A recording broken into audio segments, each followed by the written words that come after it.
Oi pessoal, tudo bem?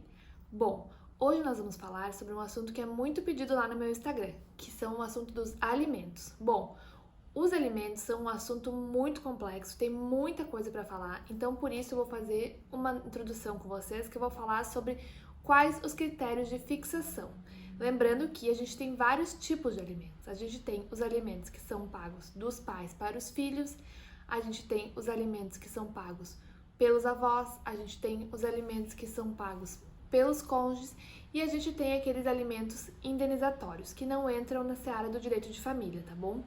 Mas hoje eu vou falar para vocês como que é fixado o valor da pensão alimentícia. Coisa que a gente tem que saber é que a pensão alimentícia, ela não tem o valor exato.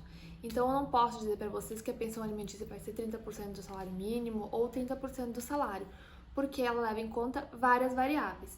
Existe o chamado trinômio alimentar, que compreende a necessidade, a possibilidade e a razoabilidade. Então, como funciona esse trinômio? Todas as ações de alimentos vai ser aplicado esse trinômio para se analisar qual o valor adequado.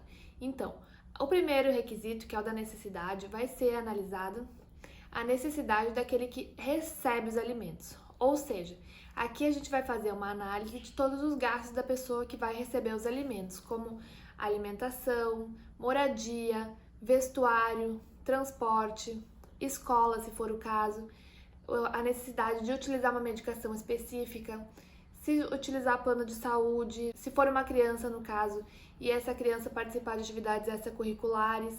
Bom, tudo que englobe a vida de uma pessoa, todos os gastos diários, a gente vai levar ao cálculo para ver qual que é o valor que a pessoa necessita para viver. Do outro lado, a gente tem a possibilidade daquele que paga os alimentos. Então, a gente vai analisar qual o rendimento dele e qual é o valor que ele poderia contribuir a título de alimentos. Bom, de regra, mas não de regra absoluta, tá bom? Porque sempre no direito não existe regra absoluta. A gente tem 30% dos rendimentos. Agora, se a pessoa não conseguir comprovar a renda, vai ser 30% do salário mínimo. De regra, lembrando, não absoluta, o valor mínimo a ser contribuído pelos alimentos é 30% do salário mínimo, porque é o valor mínimo que a pessoa necessitaria para sobreviver, tá bom?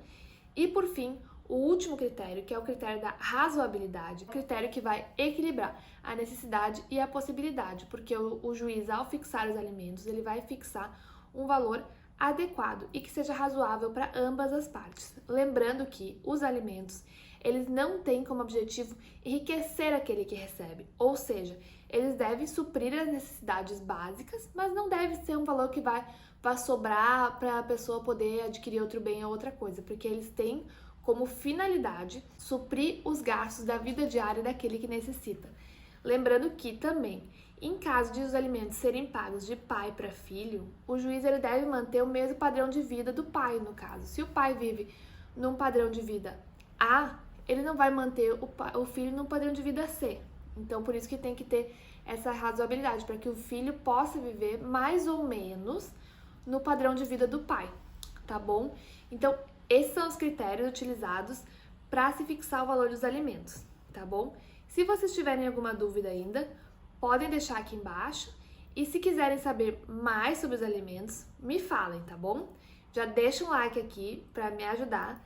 Se inscreve no canal, porque toda semana eu tô trazendo conteúdo, tá bom? Obrigado e tchau!